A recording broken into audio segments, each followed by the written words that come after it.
It was a hard-fought game, both sides. NC State has guys that really play hard. They play the right way. They're scrappy. They press you. They defend you.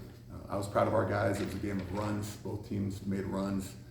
I was proud of our guys for kind of stepping up the defense late in the game. Open to questions.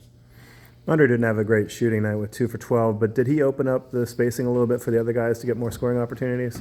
Yeah, no doubt. Anytime Andres Stojakovic is on the court, he brings tremendous gravity to the court. And, you know, he hasn't gone full court live in probably 2.5 weeks.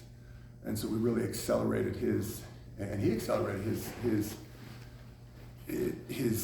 time frame coming back without having done all the things that sometimes a player wants to do. And so I was proud of him for just stepping forward and making a big contribution tonight. It was great to have him back. And 4 rebounds, 3 assists, and a block obviously made up for some of the lack of scoring too. Yeah, he had great energy. You know, he was maybe a little bit tired in his first stint in the first half, but other than that, he didn't look tired. I mean, he's in phenomenal shape.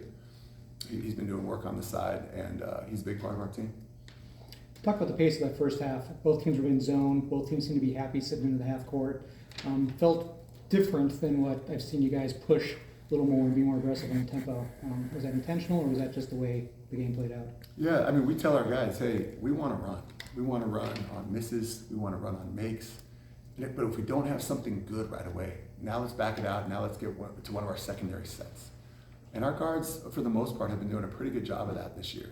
You know, sometimes any player, you know, you have that freedom, and occasionally there's a bad shot, but our players have really bought into the kind of that idea: push on your own, make a teammate better. If there's no clear advantage, now let's back it out and run something. Joshua Joseph was a plus 20. No one else was even in double digits. What did you see from him tonight to be able to impact the game that much? Guys, JOJ was phenomenal. He didn't miss a shot. 5 for 5 from the field, 2 for 2 from 3, 1 for 1 from the free throw line. Not a single turnover. You know, I mean, JOJ was outstanding. He was very vocal in our team meeting. He shared feedback that helped our group. He's very honest, and he does the right things. He plays the right way, and I was very, very pleased and happy. I told JOJ after the game, that 3 that he made from the corner, the soft touch that bounced in, that was a huge separator for the game late. There were several possessions where you guys had back-to-back threes that keyed some runs. How crucial was it to be able to get those perimeter shots, and did you make any adjustments to get guys a little bit more open? Because the team's been struggling quite a bit from the perimeter lately. You know, honestly, I think that we just got a little bit outside of ourselves in the Syracuse game. You know, we got a little bit out of rhythm, and guys got a little bit trigger happy. And it was very lopsided. The bigs barely touched the ball. And so I got after the team as a whole, because that can't happen. The big guy doesn't touch the ball. You think he's going to rebound? You think he's going to set a screen? You think he's going to run back on defense? No. And so I think our guys were very conscious about spreading out the touches and allowing everyone to be involved. Towards the end of those games, of these last couple games, you've been running the Jovan and Jeremiah guard-to-guard pick and roll. Sort of, what's the reasoning behind using that play in the clutch? You know, we have different actions. We have different actions that we use. It's dependent on how another team is guarding us. We went to a little bit of that tonight. We also went to some other stuff. Where we look at mismatches, we also look at ball movement, and we try to find the balance. Marcus Hill came out hot in the second half. A lot of drives, easy looks, easy buckets, layups. But you seem to lock him down. What adjustments did you make there to or at least corral him a little bit?